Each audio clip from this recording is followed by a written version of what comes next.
Так, всем привет. Вроде бы заработала эта шайтан-машина, но я, правда, пока не уверен. Дайте знать, пожалуйста, если вообще связь какая-то есть. Напишите что-нибудь в комментариях.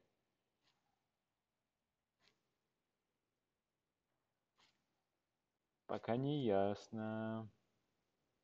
А посмотрим. О как. Так, заработало. Заработало.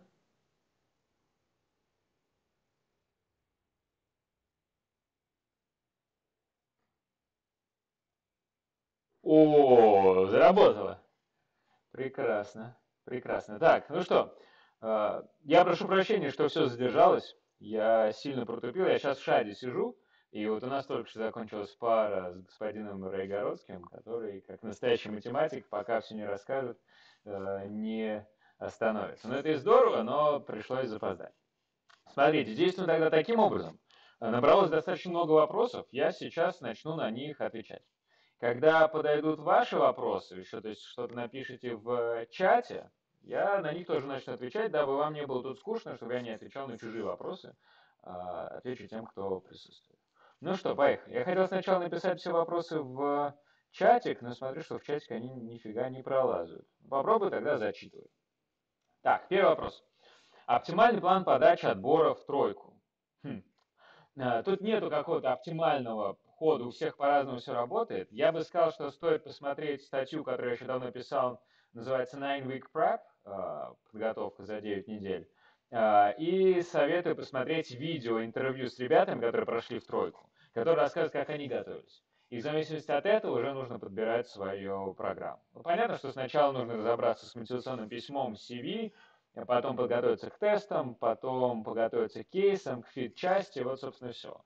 Там вопрос, в каком порядке это делать, зависит от того, насколько хорошо вы какую-то часть знаете. Но это, опять же, личное утверждение, тут нету какого-то оптимального, идеального плана. Дальше. Как тройка и другие консалтинговые компании относятся к тем, кто не принял их оффер, а потом узнает, что человек работает конкурентом? Нормально относятся. Они понимают, что есть конкуренты, и они, наоборот, даже пытаются добиться тех людей, кто получает оффер от других компаний. Поэтому, если у вас есть оффер, обязательно стоит об этом сказать. И явно консалтинговые компании будут вас больше ценить. Ценится ли опыт фриланса в тройке Тир-2 при трудоустройстве в целом, конкретно в консалтинг тройку? Ну, смотрите, какой-то фриланс, если у вас какой-то там крутой фриланс по консультированию там компаний, то да. Или если вы студент, то нужно показать, что где-то вы работали. Ну, тоже на фрилансе, окей. Если вы человек с опытом уже, то там фриланс, наверное, ценится меньше, ценится именно корпоративный опыт. Но опять же, зависит, наверное, от вашего конкретного фриланса. Если глубокая экспертиза в каком-то направлении очень крутая, то ок.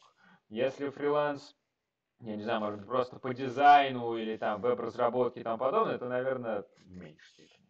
Как думаешь, появится ли со стороны тройки интерес к сотрудникам с продуктовым опытом ИТ? Да, я думаю, что такой опыт, такой интерес, безусловно, есть. Вообще в России не так много людей, кто обладает продуктовым опытом в ИТ, поэтому, безусловно, интерес есть и у тройки, и не только у тройки, у всех вообще подряд. Три причины с точки зрения карьеры консалтинга, изучения питон, других языков программирования. Не знаю, если честно, ни одной. Может быть, там мозг прокачать, но как бы непосредственно консультанту знание питона не требуется. И я не знаю, когда потребуется. Это уже скорее там для людей, кто возится с данными более детально. Там как раз Data Scientist, у них есть отдельные люди под это. Это не консультанты, не генералисты это делают, поэтому если вам интересно, учите.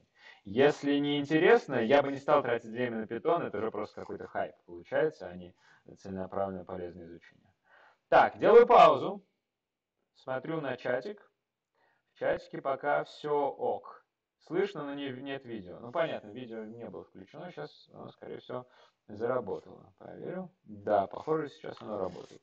Ну, прекрасно. По крайней мере, вы слышите мой мелодичный голос, а мое прекрасное лицо, наверное, там у вас тоже появилось. Супер.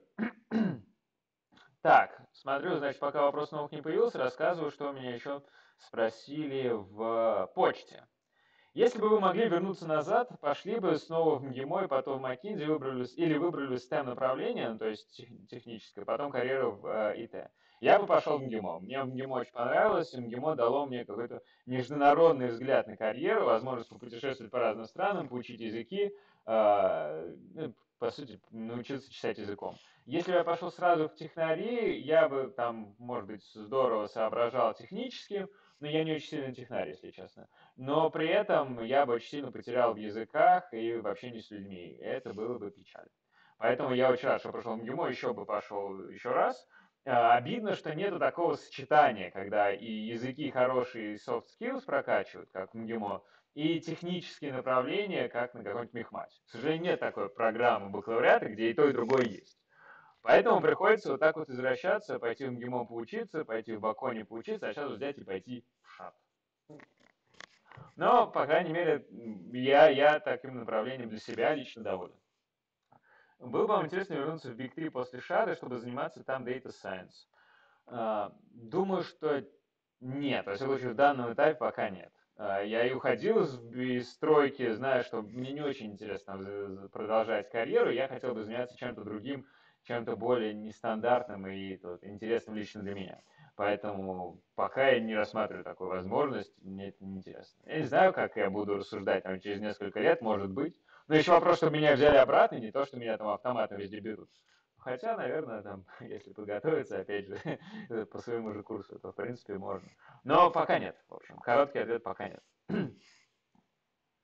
А, Учите ли вы поддерживаете второй иностранный язык? Ну, вообще, итальянский язык, он был первым моим иностранным, если уж быть честным. Но я им никак не пользуюсь сейчас уже, кроме как читаю на итальянском периодически и слушаю оперу, которую обожаю.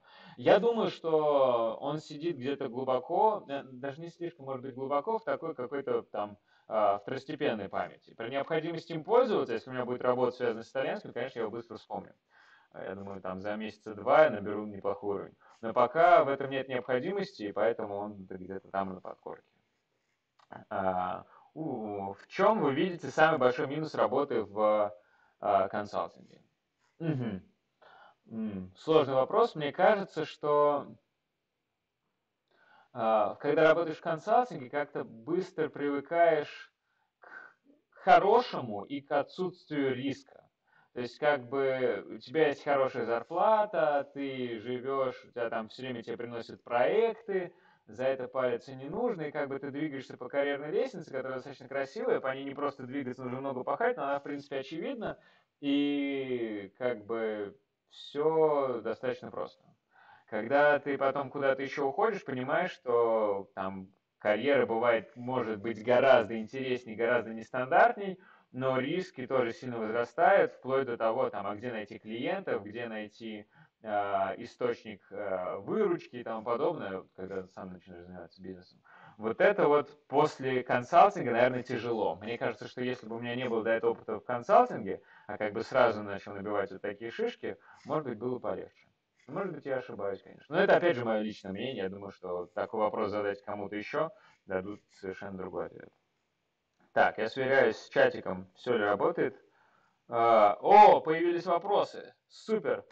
Я сейчас учусь на втором курсе, хочу поступать в ШАТ. Как думаешь, реально ли это, если у нас пока не было сервера? Реально. Учи боты сам. И, в принципе, и у тебя времени еще много. Целый год, а лучше два. Вообще-то несколько раз можешь поступать. Реально. Какие шансы попасть в тройку в Лондоне не из Оксбриджа? Не очень высокие, если ты не из Англии, но при этом выше, чем если ты хочешь попадать куда-нибудь в Мадрид, например, но при этом ты не испанец. Я бы сказал, что лучше подаваться в московский офис, если ты русский, и там потом переводиться. Тоже непросто, но легче, поскольку напрямую русских обычно практически не берут. Так, видео тупит. Ну да, к сожалению, это правда. Я пока не знаю, что с этим делать, честно. Но я думаю, что разберемся. В крайнем случае, есть еще запись на нормальную камеру, там, правда, не вживую. Так, про МГИМО. МГИМО Шарага Беспонтова, ни языка, ни специализации. Ну, здесь я бы поспорил, язык дают хорошо.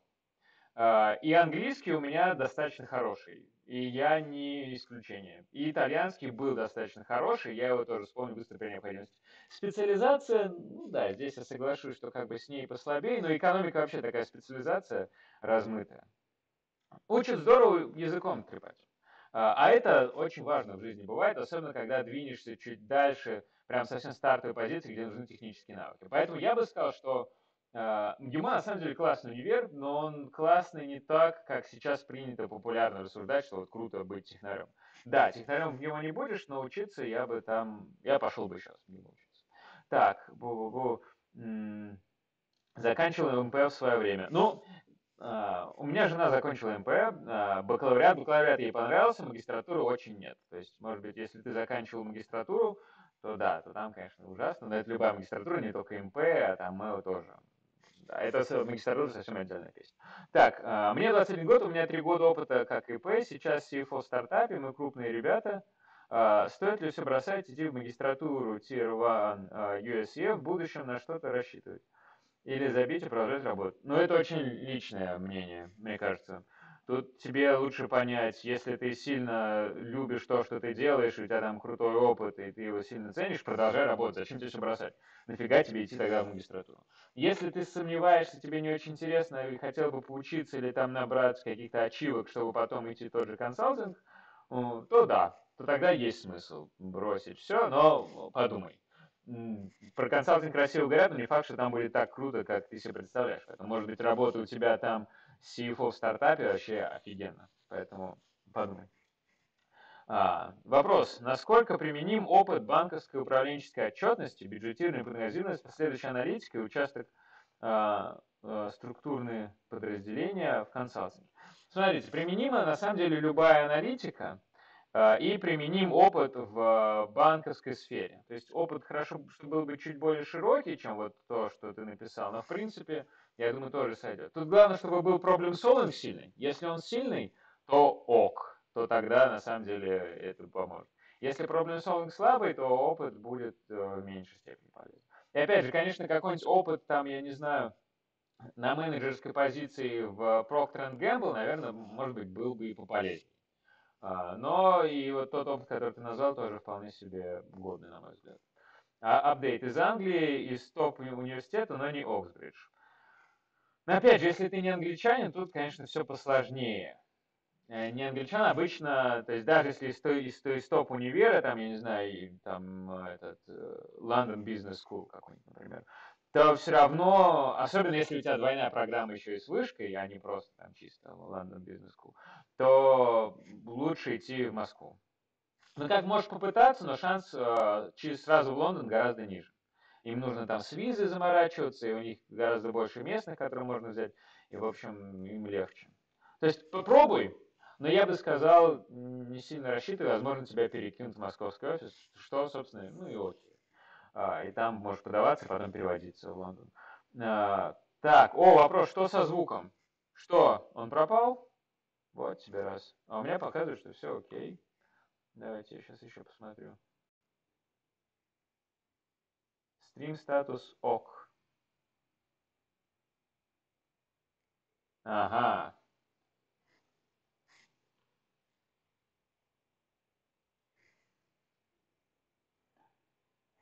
Так. Ну звук-то вроде должен работать.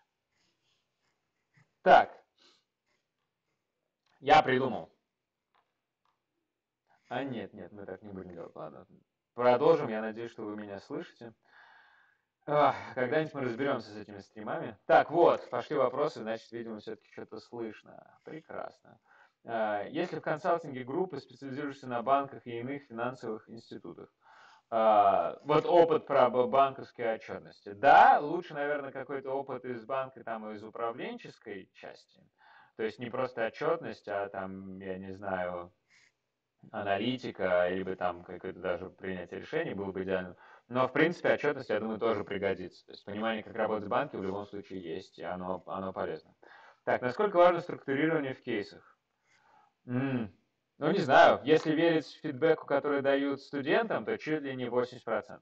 Мне кажется, конечно, не 80%, как бы там скорее просто другие вещи играют роли, но интервьюеры не парятся и говорят, что проблема структурирования. Но я бы сказал, что, не знаю, процентов, ну, точно, наверное, от 40 до 70 запросто, мне кажется, по важности. Так, со звуком все окей. Прекрасно. Так, можешь сказать, карьера Data Scientist в финтехе. Интересно ли, как попасть в эту сферу, сложнее ли обычные должности в DS? Так, ну, финтех, там на самом деле В основном, что делают, это всякие там аналитика кредитного скоринга, фрод, прочая всякая штука, когда по данным клиента нужно оценить, насколько хороший клиент, и там предложить ему какой-то продукт или не предложить. Но это в основном то, что делают финтехи. Насколько интересно, ну, это личное мнение, наверное, кому что. Мне не очень интересно, но кому-то, наверное, было бы интересно. Тем более, что там платят вполне себе хорошо. И у них есть еще такая клевая штука в финтехе, особенно в Америке, когда ты потом от них увольняешься, они тебе платят деньги какое-то время, чтобы ты не шел работать с конкурентом или даже вообще никуда не шел работать. То есть забавно, у меня есть у брата моего знакомый, который так пошел работать, проработал в финтехе там 1,5 года в Америке, вернулся в Россию, ему платят до сих пор 150 тысяч долларов, 150 тысяч долларов, Карл, в год за то, что он нигде не работал. И реально, он вышел куда-то там работать бесплатно, чтобы ему не отменили этот платеж. Потому что финтех такая особая среда, и, наверное, кому-то там сильно понравится. Сложно ли попасть в эту сферу? Ну, мне кажется, что если ты с головой разбираешься в DS, хорошо, и тебе это сильно интересно, то несложно. Но конкуренция, конечно, есть, как, собственно, везде. Такой, конечно, у меня ответ сильно такой скользящий, но как еще сказать? Сложно, но реально. Так, на что следует обратить внимание в CV, если вуз не топ и гуманитарная специальность? Если вуз не топ, нужно обратить внимание на вообще какие-то другие бренды, особенно работодатели. Тогда нужны какие-то стажировки прикольные. Смотрите, в CV что работает? В CV работает бренд вуза, бренд стажировок. Все остальное, ну, как бы мелкие ачивки, которые, ну, не сильно меняют картину. То есть нужно тогда стажировку э, отработать хорошо. Ну, можно какие-нибудь курсы писать с Coursera, GMAT, но это все второстепенно. Я бы сказал, что стажировка, конечно, все решает. Так, в прошлый раз звук был лучше. Да, в прошлый раз как-то все хитро работало через другое приложение YouTube. Тут через стример работает, и я пока не понимаю, в чем мне нравится. Дальше. Третий курс вышка. Как думаешь, стоит ли подаваться работать, не стажировка, Strategy Partner, чтобы на четвертом курсе пытаться в MBB? А времени хватит на третьем курсе вышки? Я подозреваю, что не очень. Мне кажется, что лучше отучиться нормально, а потом идти спокойно работать. Нет смысла торопиться, чтобы на четвертом курсе работать в MBB. Не надо торопиться жить. Время и так успеет пройти. Лучше отучиться нормально и получить там все, что нужно. А то ты, получается, именно и учиться толком не будешь, и работать будешь косячно, и тебе это точно добро не прилетит потом от такого подхода. Я бы не советовал. А нормальная практика, если работал, потом уходишь на 2 года на магистратуру, если какие-то программы для тех, у кого есть опыт реальной работы. Интересно, на выходе 150-200 кей зарплата, но это, что это, в рублях, наверное, в месяц. Или в долларах в год. Но вот в долларах в год вот это MBA. На магистратуру также можешь куда-то идти учиться запросто. На MBA, не MBA, с этим, мне кажется, проблем нет. Особенно если магистратура тебе реально value какой-то приносит. Программы для тех, у кого есть опыт реальной работы, но это в основном MBA. Поскольку другие магистратуры, они скорее технические, а технический обычный переход в технари, не из технарей, он ну, редко работает, и это много боли и страданий. О чем я, кстати, завтра в видео расскажу. Вот я, собственно, этого пример, и неизвестно, как я там сильно перейду, насколько хорошо. Поэтому лучше, наверное, MBA тогда учиться. Так, что скажешь про quantitative research позиции? Или рано думать о таком, участь на втором курсе физтеха? Нет, не рано думать. Как бы почву проверять стоит заранее и смотреть, чем они там занимаются. При этом стоит учиться и не забивать на учебу, как я сказал до этого, но при этом понять, чем ты хочешь заниматься и пробовать разные варианты немножко, без сильного ущерба учебе, стоит. Что я думаю о quantitative research? Думаю, для физтеха вообще отлично. Я не очень понимаю, что туда входит, но насколько это понимает там в какой-то там финансах, всякая количественная оценка, количественные финансы какие-нибудь. Да, я слышал, что там есть прям такие жесткие вещи. У меня одногруппник из Бакони, итальянец, пошел в какую-то магистратуру в Принстон по quantitative research, потом устроился в Goldman Sachs в Нью-Йорк и прекрасно там работал. Я думаю, что чуваку из физтеха это даже гораздо легче сделать, потому что математическая часть гораздо сильнее. Наверное, интересно, особенно если любишь кванты, думаю, что почему бы и нет. Насколько критично наличие MBA при подаче на позицию ассоциата в McKinsey? Не критично. можно без MBA подаваться прекрасно. Главное, чтобы был какой-то опыт хороший, и там образование хорошее, и какие-то ачивки в карьере. CV бренд вуза и бренд стажировок. А что по поводу бренда факультета? Ну, тут скорее бренд универа, и в универе, в рамках универа бренд факультета. А если у тебя no-name вуз, то бренда факультета, конечно, нет, потому что никто не знает вуз. Если у тебя вуз с именем, та же вышка, то там большинство факультетов, там определенные бренды тоже обладают. То есть, скорее, бренд факультета, он исходит от бренда вуза. INSEAD, MBA, плюсы и минусы. Плюсы много тусовок, мало учишься, дешевле стоит. Минусы многие не считают за серьезный MBA, за год тяжело что-то сильно освоить и подготовиться еще к смене работы, и в тройку часто не проходит. Хотя, неправда, и проходит, и не проходит, там разные есть варианты. То есть, на самом деле, тут просто такая способ отдохнуть и потусить, за деньги. Проблема только, что не очень долго отдохнуть, не очень долго потусить, и там сильно заморачиваться приходится с поиском работы сразу в первый год, в отличие от ребят, кто 2 года учится и могут растянуть это удовольствие и там все-таки пообщаться качественно. Так, есть опыт работы, полупрофильное предпринимательство, 25 лет, закончил английское МЭГУ по финансам, думаю подаваться на стажировку вместо BA, потому что ниже позиции, ниже конкуренция. Вот, я хотел к твоему вопросу вернуться, на самом деле, я помню, что ты писал, просто я не успел до него дойти. А, Неважно, куда ты подашься, если у тебя там хороший опыт, тебе предложат и даже скорее порекомендуют идти не на стажировку, а на BA, на аналитика. Проблема со стажировкой то, что ты с меньшей вероятностью в штате останешься после стажировки, чем после BA-ства, потому что BA это как программа трехгодичная. Если ты сильно накосячишь, то тебя выгонят, а так, в принципе, ты продолжаешь работать. В отличие от стажера, у которого программа 6 месяцев, и там ты должен выделиться, чтобы тебя оставили. Иначе тебя выгонят. Поэтому подавайся, на самом деле, неважно куда, но не факт, что стажер лучше, чем не факт, что стажер лучше, чем аналитик, и не факт, что ты после стажера останешься в компании, на самом деле. Так, отбор легче, так, про это сказал. Так, отлично, пока локально на вопросы ответил, я сейчас поставлю зарядку компа, чтобы он не сдох. И я быстренько еще пробегусь по вопросам, которые были чуть раньше, которые прислали на e-mail. Ибо я обещал с ними разобраться, а обещание не сдержал пока. А обещание надо держать. Обещание вообще такая штука, которую лучше держать, чем не держать. Так, оп. Ага. Так, прекрасно. Так, возвращаемся к нашим баранам, то есть к нашим вопросам предыдущим. Так, что бы вы выбрали? Две опции. Медленный, но стабильный рост в одной компании, крупной компании с хорошим международным брендом, то есть понятной карьерной лестнице, сейфти, отсутствие аппарата, но при этом однообразные задачи, фокус на коммуникацию, общую эрудицию, постепенная утрата tech skills, привязка к одной компании, то есть такая рутина в крупной компании. Или фокус на tech, второй. Или фокус на tech skills, аналитику, развитие востребованных навыков, но при этом неясный, скорее всего, ограниченный вертикальный апсайд, риск остаться вечным исполнителем, чтобы потом конкурировать с более молодыми.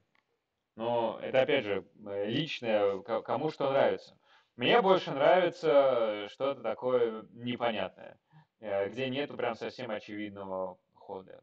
Когда совсем очевидно, но скучно начинается жизнь. Поэтому стабильный рост крупной компании лично для меня был бы немножко скучным. Наверное, прикольнее вот второе предложение, которое ты написал.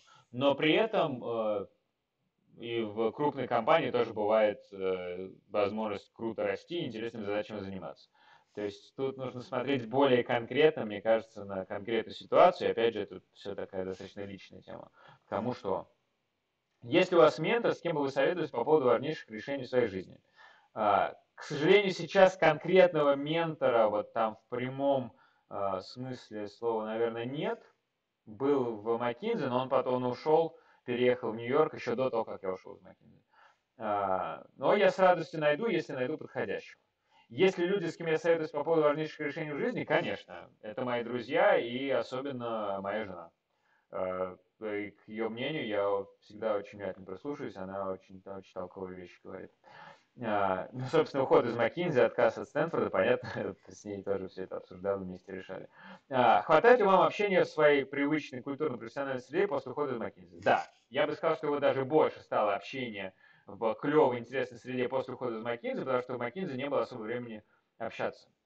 Здесь у меня гораздо больше людей, с кем я общаюсь. Это здесь и студенты, и клиенты, и ребята, с кем я провожу интервью, ребята там из тусовки Data Science, ребята из тусовки Шада. Очень много людей на самом деле. Поэтому с точки зрения тусовки, я думаю, что я не потерял, скорее даже приобрел, но тусовка, наверное, немножко изменилась. У меня чуть больше в сторону тех она стала, нежели бизнесовой. Мне кажется, так. Так. Так, вот вопрос, кстати, про нерелевантный опыт 25 лет. Да, я его себе выписал, но я уже на него ответил. О, как. А, Потом, насколько реально попасть в большую тройку в другой стране? Даже имея топовое образование в России и PhD Европейского университета, мне лично не получается пройти скрининг в те европейские, американские, австралийские офисы MBB и Tier 2, работаю в консалтинге в большой четверке в Западной Европе. Ну, это правда. Больше любят местных. Как, собственно, я и до этого говорил. И как я недавно отвечал в YouTube американцу, который спрашивал, а как ему пойти работать в Россию. Тяжеловато, потому что ты не русский. Ну, не русскоговорящий, вернее. Также и нам тяжело поехать куда-то еще, если вы не родились в этой стране и не обладаете ее культурным кодом, не знаете ценностей всех, не понимаете их шуток, там, каких-то политических обсуждений и тому подобное. Все вот это осложняет переход именно в консалтинг, потому что в консалтинге нужно общаться с людьми. Вот, например, айтишникам, ну вообще пофиг, вот код, не знаю, код на плюсах, он код на плюсах в России, в Америке, в Китае, в Индии, везде одно и то же. И там есть вот этот Google Code Style, который я сейчас ненавижу, пока я пишу там задания по плюсам. Он везде одинаковый, ребят, он везде одинаковый. В отличие от общения с людьми, оно везде разное. Оно очень сильно зависит от среды, и оно очень сильно зависит от культуры. И поэтому, к сожалению, консультантам тяжелее переезжать, чем айтишникам. Но возможно. Но я бы сказал, опять же, вот, повторяя свой ответ на предыдущий вопрос, лучше податься в московский офис тогда и из него отправляться в другие страны. Хотя, на самом деле, если ты уже работаешь в большой четверке в Западной Европе, странно, что у тебя такие проблемы со скринингом. Но ок. Ну, даже окей, если проблемы со скринингом есть, лучше тогда через Москву это делать. Но вообще я бы ожидал, что их должно быть не так много, этих проблем. Так, как себя выгодно позиционировать при подаче application в московский офис MBB человек с опытом работы в четверке в Европе? Ну, так и позиционировать, написать в CV, что у тебя опыт работы в четверке в Европе, но ты теперь хочешь новые задачи, ты хочешь новые там индустрии, ты хочешь развиваться дальше, дальше расти. Как бы в тройке понимают, что скорее всего у них больше прикольных задач, чем в четверке. Поэтому переход из четверки в тройку, он как бы очевиден, тут не нужно сильно много объяснять. Не планирую консалтинг, так как работаю в другой сфере, но очень хочется научиться решать кейсы и развить навык структурного мышления. Как ты думаешь, стоит ли заниматься этим просто так, не ради интервью в тройку, если я стану студентом курса во ФЛЕС, не будет ли это выглядеть странно? Смотри, не будет, но нужно иметь достаточно сильную мотивацию. То есть как бы решить, что о, я буду прокачивать структурирование, заниматься математикой, там, записаться на курс, а потом на него забить, это плохой вариант. Толку от этого не будет. Нужно, если решил прям сильно этим заняться, то есть делать все задания, ходить на занятия, реально там дополнительно что-то заниматься, прокачивать, и тогда это поможет. Это реально тебе поможет в карьере, и не только в консалтинге, потому что вот эти все вещи базовые, аналитические, problem solving, они везде нужны. Мы буквально сейчас готовим курс корпоративный для некоторого клиента, достаточно крупного, по той же аналитике, как в McKinsey. Они как бы везде нужна. Поэтому прокачивать полезно, но не забивать на нее. Решить прокачать и потом забить – плохой вариант. Решить прокачать и прокачать – отличный вариант, даже если не идешь в тройку. Так, отлично. Тут вопрос я вроде прочитал. Возвращаюсь к чатику. Так, вот вопросы. Что думаешь по поводу нового ректора РЭШ? Может, знаешь чье-то интересное мнение? Не стоит отменять планы по поступлению туда, в МАГУ, в связи с этим? Если честно, нового ректора РЭШ я не знаю, но думаю, что ректор РЭШ не испортит. РЭШ клевое место, если ты хотел туда поступать, и если ты там математику достаточно хорошо знаешь, особенно если идешь на экономику, то иди. Я думаю, что не стоит планы отменять.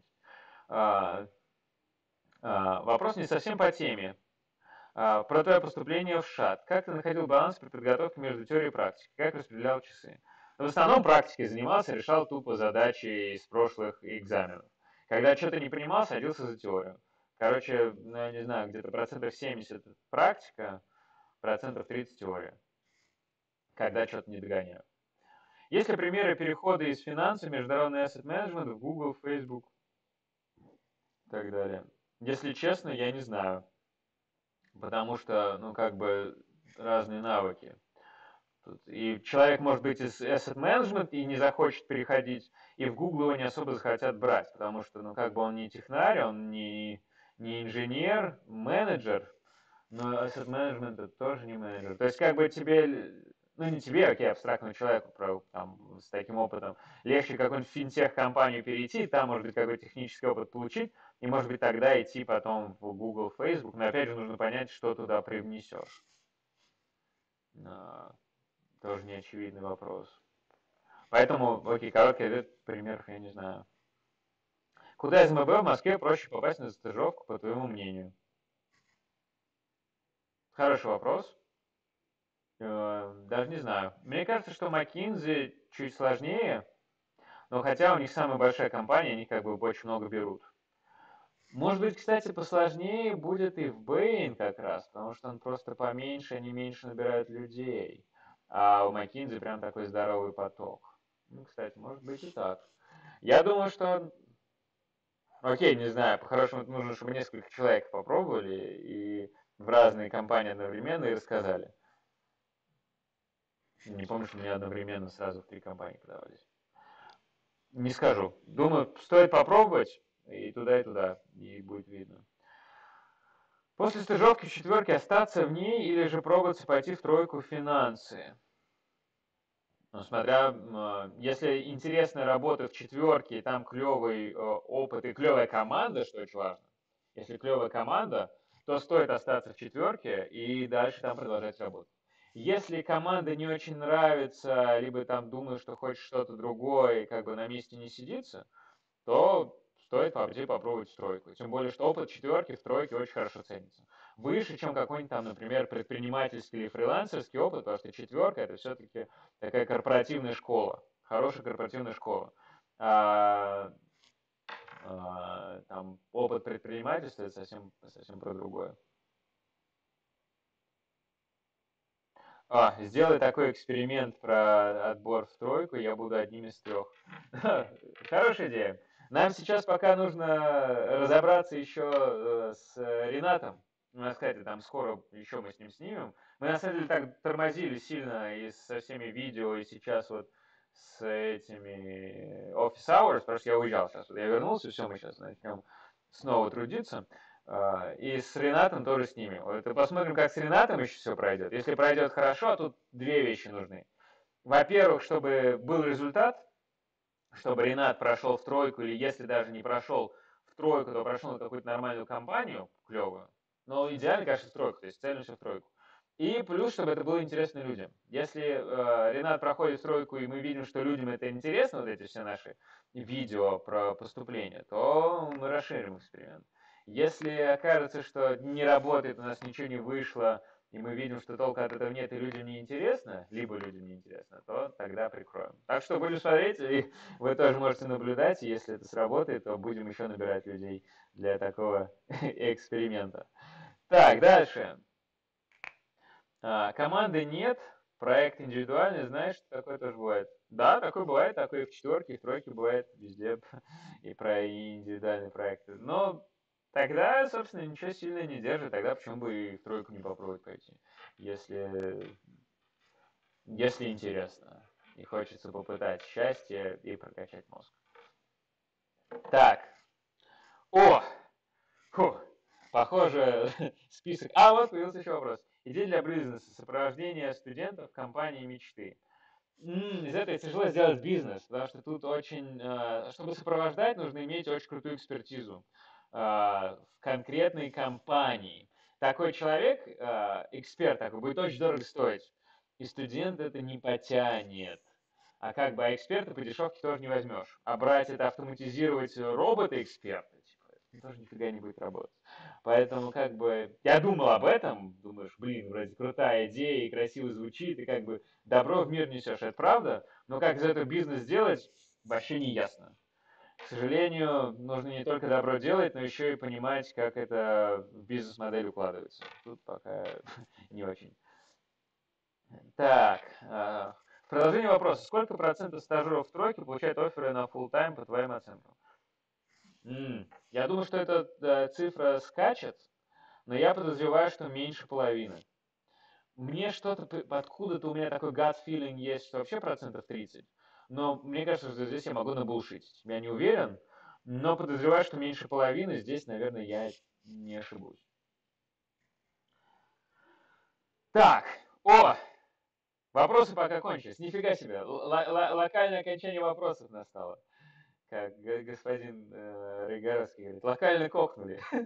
Так, вот, отлично. Вопрос еще. Слышал про выкуп российских IT-компаний прайсами и про IT-консалтинг от Deloitte, причем и управленческий консалтинг делает. Но ведь это аудит, регламент компетенции финансы, или я что-то выпустил. Ну, как бы они все делают, и как бы их клиентам нужно все, и поэтому они тоже делают все. И часто они берут тогда команды чисто консалтерские. Вот недавно буквально я общался с моим бывшим коллегой, ну, сейчас работает в Strategy End. Это, по-моему, вот как раз прайсы, если я не ошибаюсь. И вот у них чисто консалтерская команда сейчас, там, McKinsey, BCG, может быть, кто-то еще, Steer 2, и вот они выстраивают практику там почти с нуля. Потому что есть спрос, есть и предложение. То же самое IBM AX, если вы видели интервью с Настей Ким, они тоже как бы вообще не консалтеры, они айтишники, но консалтерское подразделение у них есть, они его прокачивают, и оно клевое реально. То есть я бы на него посмотрел, я бы, может быть, в него подавался, если бы я сейчас шел в консалтинг. Поэтому как бы много кто делает консалтинг, это не только тройка, стоит шире смотреть и смотреть, что вообще за компании, чем они занимаются и насколько у них там бывают прикольные проекты интересные. Не все умеют так хорошо себя пиарить, как тройка, но при этом многие могут делать клевую работу, которую вы не знаете даже. Стоит узнать, пытаться, ходить с ними общаться. Так, дальше. Магистратура физфак МГУ, круто. 5 лет опыта работы в науке, тоже прикольно. 1 год инженером. Как на такой бэкграунд смотрят стройки? Прекрасно. Девушка, инженер с физфака, обожают. Какой шанс попасть на какую должность? Ну, должность, скорее всего, будет либо старший аналитик, либо ассоциат. То есть ассоциат – это вот в McKinsey должность пост-MBA, либо с каким-то хорошим опытом прям работы. Старший аналитик это прямо непосредственно при MBA, перед MBA. Ну и, соответственно, аналогичные позиции будут в других компаниях. Смотрят хорошо, главное не накосячь в отборе, там, в интервью, в тестах, в кейсах, но вообще ты прям такой профильный кандидат. Девушка-технарь, вообще, все обожают девушек-технарей. Выпуск 2017 года. Это не важно, мне кажется, и хорошо. Думаю, что стоит пробовать на аналитика старшего. Опыт 5 лет работы в науке. Да, я думаю, что скорее старший аналитик, но там не важно, куда подашься, они тебе предложат какую позицию. Как бы. Если ты подашься на аналитика, тебе могут дать ассоциата или младшего ассоциата. Если подашься на ассоциата, тебя не выкинут, тебе все равно дадут что-то, предложат аналитик, например, если они видят, что ты соображаешь и клевая девушка, но при этом чуть не дотягиваешь до там одной роли, они предложат другую. Так, дальше вопрос. Не понимаю, как Ренат с таким опытом и багажом знаний не проходит стройку. Посмотрев при резюме, думаешь, куда еще лучше-то? Ну вот в том-то и сложность, на самом деле. У Рената очень крутой бэкграунд, прям то, что нужно. И он доходил уже до финального раунда, но что-то мешает. И вот нам сейчас как раз вот с этим сложно, что разобраться, а что же ему мешает. Для меня это не очевидно. Вот сейчас он на курсе по PST у меня идет, решает хорошо. Не то, что прям лучше всех, но некоторые тесты он прям первый набирал топ-результат. Некоторые не топ-результат был, но в принципе держится на хорошем уровне. Поэтому как бы я бы ожидал, что тест он хорошо должен сдавать. Кейсы, есть подозрение, что в кейсах он волнуется сильно. Но это мы еще посмотрим, мы снимем еще эпизоды, где Ренат будет кейсы решать. Посмотрим, как он решает и что там мешает. Пока гипотеза, что волнение очень сильно сказывается. И как бы burden of proof, скажем так, что ты весь такой крутой, как бы у тебя бэкграунд подходящий, там многие твои однокурсники прошли, а почему ты не проходишь? Что такое? И это дает давление. Но не знаю, пока это гипотеза, будем смотреть, и вы тоже это сможете увидеть, когда мы наконец до этого доберемся. Так, вопрос про магистратуру Забугорно. Сложно ли получить грант для обучения? На какие вузы Европы есть? Стоит обратить внимание, где не так сложно получить финансирование. Лучше кредиты не париться. Можно получить, в Америке хуже дают гранты, но дают. Там просто не на всю сумму дают, то есть как бы на обучение это дают, а на жизнь не дают. В Европе чуть получше, особенно стоит смотреть на универы, которые качественные, но при этом не слишком распиаренные. Идеальный пример здесь, вот в моих глазах, это мой Бакони, в котором я учился. Очень клевый, сильный универ, но при этом они хотят его сделать международным, но при этом, когда я учился, там еще было очень много итальянцев, абсолютное большинство. И они иностранцев берут с огромной охотой. Там, если у тебя хорошие оценки в твоем универе, хорошо сдал Джумай Джираи, то они прям с радостью возьмут и еще и грант дадут. Мне дали отличный грант, так что я учился в Америке бесплатно, еще и жил за счет Бакони.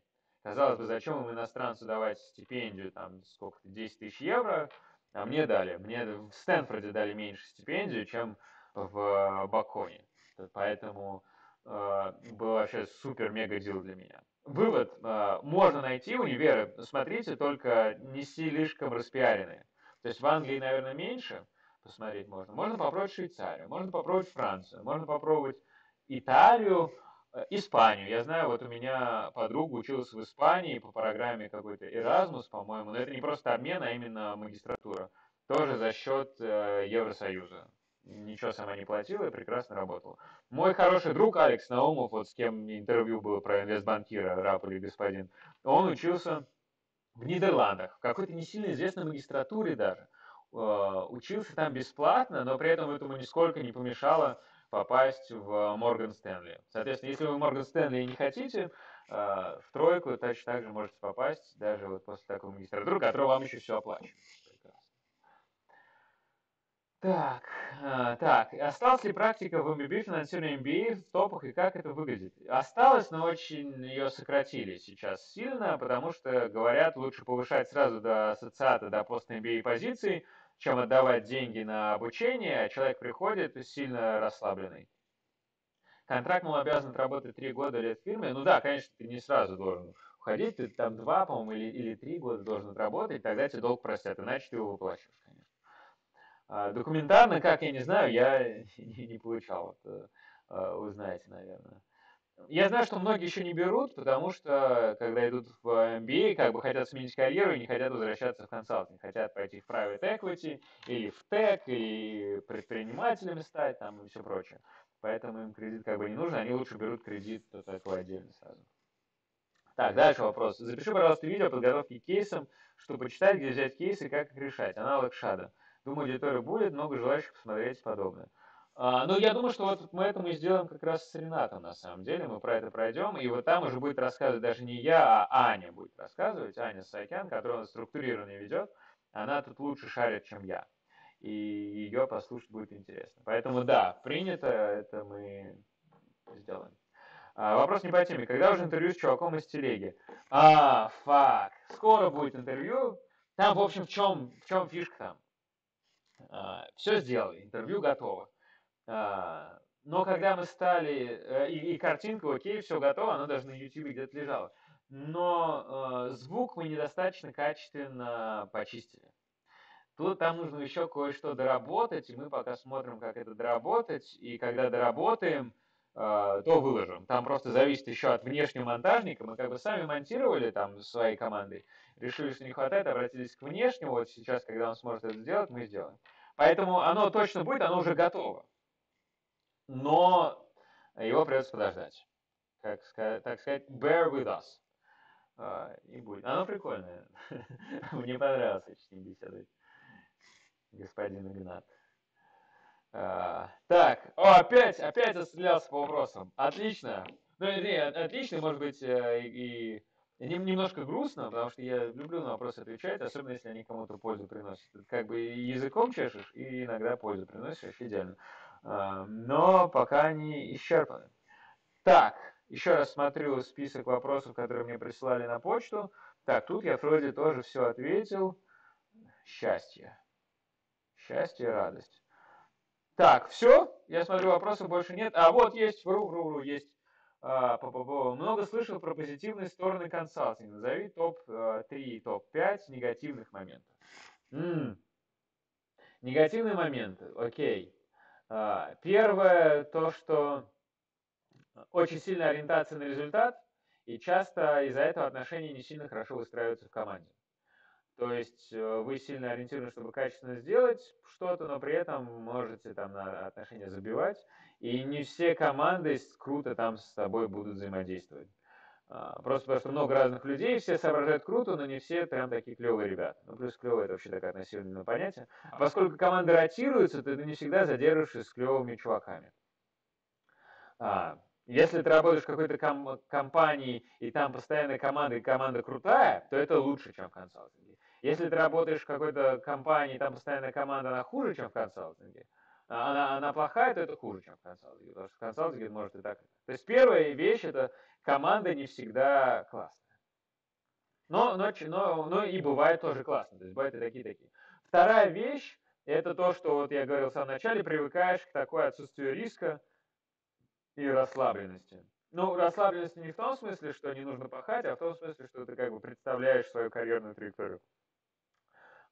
Третье, что я бы еще назвал, это то, что не умеешь менеджить людей, пока работаешь в консалтинге, потому что ты там менеджешь, общаешься с людьми, которые сильно мотивированы, сильно хотят пахать, и они такие, как роботы. И ты там дал задание, а задание сделано. В действительности это не так, нужно очень думать о команде, своих сотрудниках или там о своих коллегах.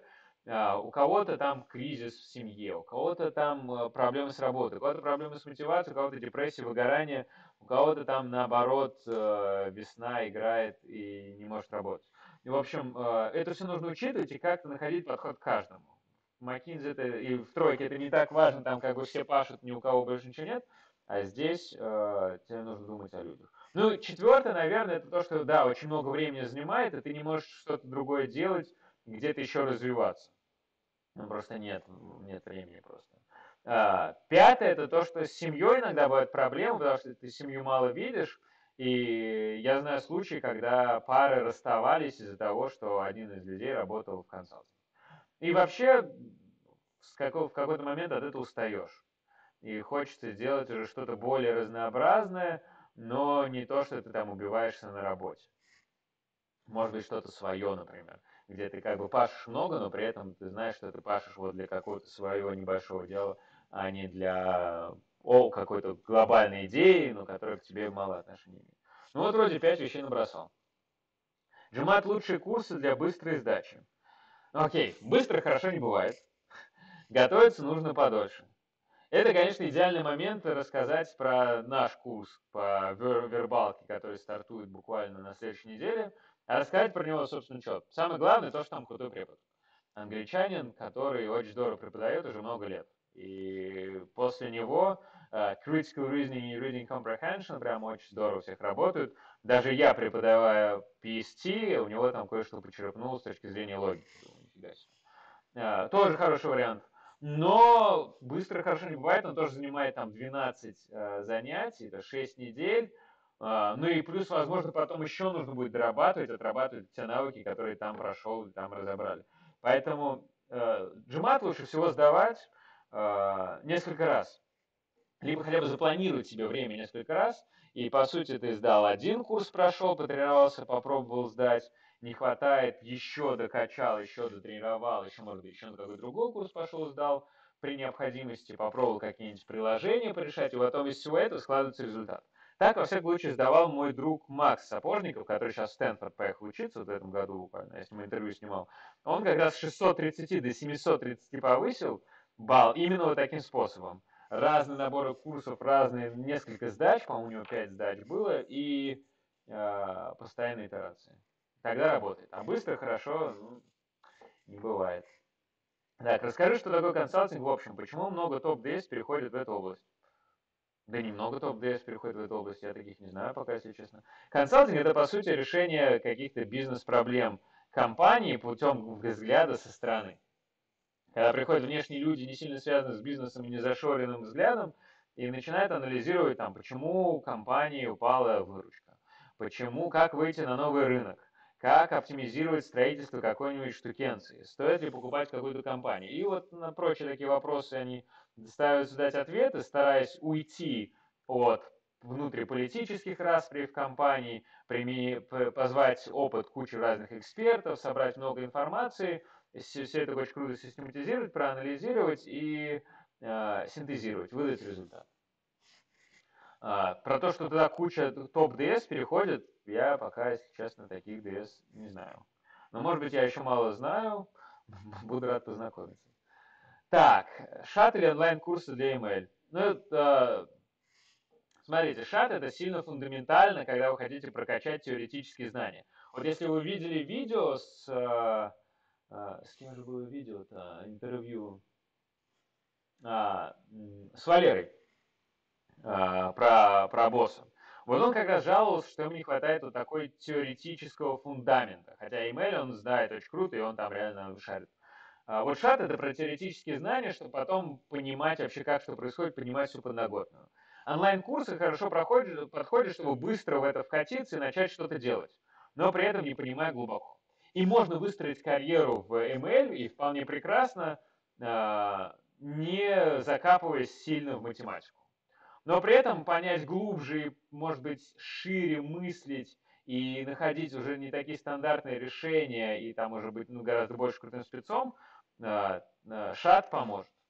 Но шат это много коммитмента по времени и силам, я сейчас по себе это понимаю, и как бы стоит подумать, нужно ли вам это или не нужно. Возможно, онлайн-курсов вполне хватит, и они тоже классные, и тоже очень здорово объясняют. И на Курсере, и не на Курсере, их вполне бывает много разных.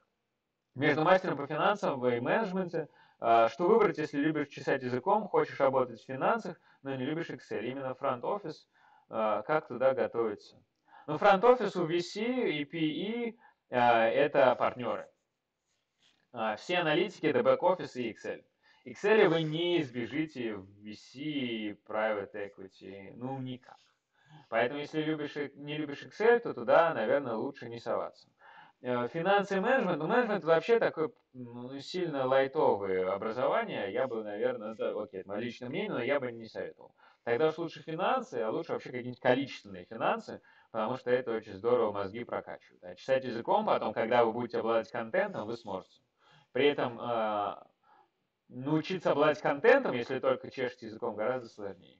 Поэтому, собственно, фронт-офис это партнеры уже, которые обладают контентом и прокачали язык, а не просто люди, которые приходят там с нуля и как бы идут со всеми там болтать, с клиентами партнериться, покупать компании и тому подобное. Нет, это вот с нуля не произойдет. Вот, ну никак просто.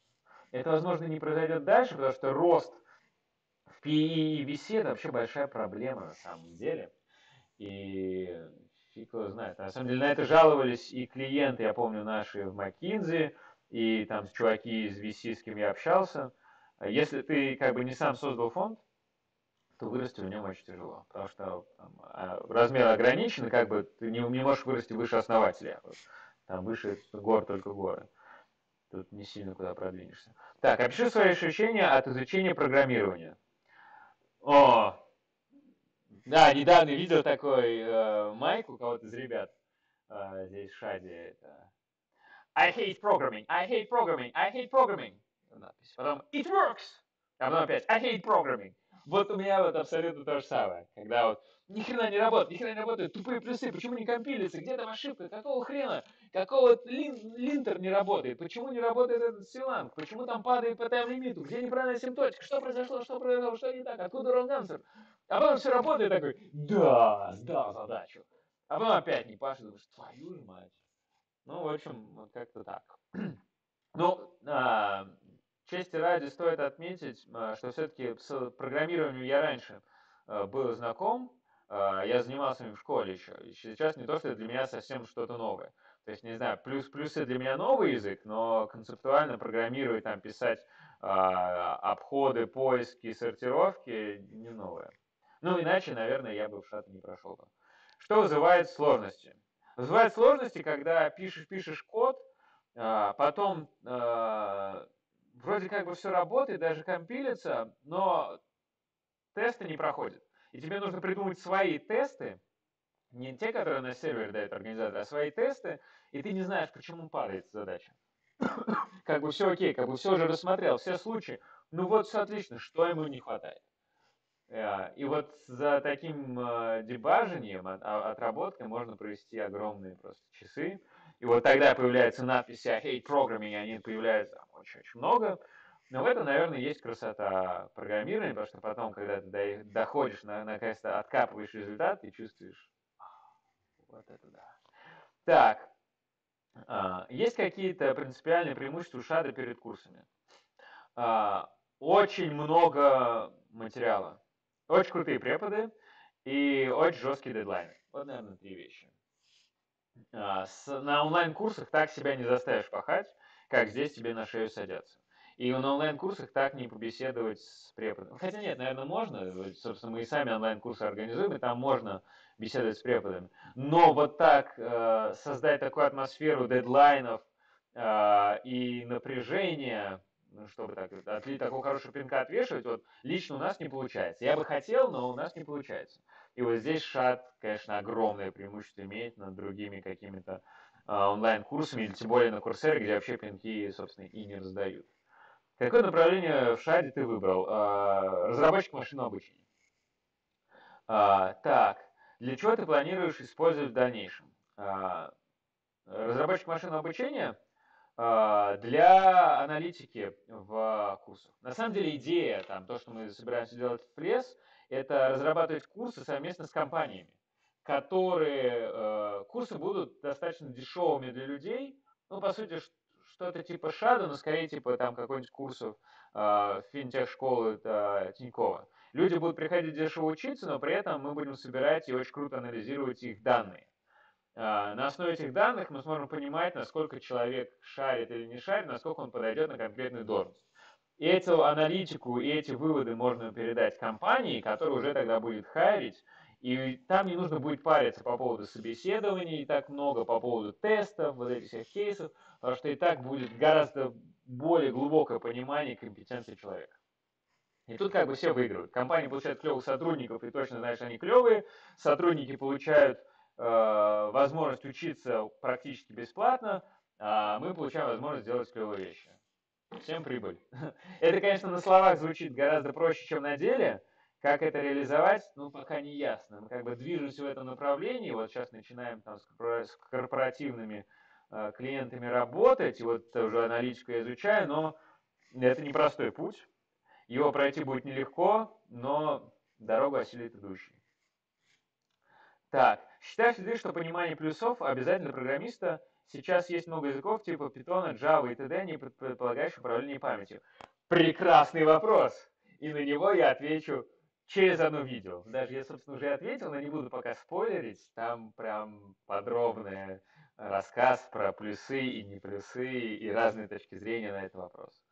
В целом, мне кажется, знать полезно, но есть некоторые но. Об этом позже. Так, это довольно второстепенные плюсы. Так, я, кажется, пропустил. Есть ли какие-то принципиальные... это комментарий у Шада перед курсами. Про мотивацию это вообще не второстепенный плюс, нисколечко. Это очень большой плюс. И я это сейчас стал понимать сам, когда стал, с одной стороны, преподом, и с другой стороны, продолжаю оставаться студентом. И как вот важно, чтобы тебе отвесили пинка, хорошего? Ух. Вот все материалы шадовские, ну конкретно такие нет, но как бы при должном желании и времени найдете. Можно этому обучиться при желании самому. Но это гораздо тяжелее. Гораздо тяжелее учиться самому, чем когда тебя учат. Прям trust me. Я пробовал и сам учиться, и не сам. Что-то получалось, что-то не получалось. Но всегда, когда я учился сам, это было гораздо тяжелее. Если есть возможность вот так получать пинки, мотивацию, как бы, когда тебе на блюдечке все приносят, это прекрасно. Так, подскажи, по какой методологии лучше делать ресерч в зарубежных универах для поступления в магистратуру? Как ты делал такой ресерч? Ну, я посмотрел, какие есть программы, посмотрел, какие туда вступительные требования, посмотрел, сколько стоит обучение, посмотрел, насколько дают гранты. По сути, составил, не помню точно, примерно такую табличку в Excel, пособирал универы, которые мне нравятся, и из них потом делал выбор. И подавался там вот какой-то там определенное количество верхних универов. Определите критерии, которые для вас важны. Вот, на мой взгляд, это интересная программа, куда идут потом работать выпускники, насколько дорого стоит учиться, дают ли гранты, насколько клево жить в том месте, где вы будете учиться. И, ну, наверное, все. Кстати, про это посмотрите еще видео MBA War Room, рассказывал Томас на английском, правда, но ничего страшного, про похожую как раз тему. Как выбрать MBA, но как выбрать магистратуру, то же самое. И там про это будет. По-моему, это последнее видео, которое он делал, там, где Q&A. Так. О, я понял, Виктор, спасибо. Да. Это опять же, возвращаясь к вопросу Шада, опять же, у кому как. Вот для меня это сильно, сильно важный фактор. Для кого-то не сильно важный. Если не сильно важный, тогда да, тогда в Шаде делать нечего, учитесь по Курсере, и, возможно, это будет отлично. Не спорю. Но лично мне в Шаде получается эффективнее. Так, ну что, кажется, мы отстрелялись. Есть там еще какие-то вопросы? Ту-ду-ду-ду, ту-ду-ду-ду. Давайте так. 10, не так, ну не 10, давайте 20 секунд еще посмотрим.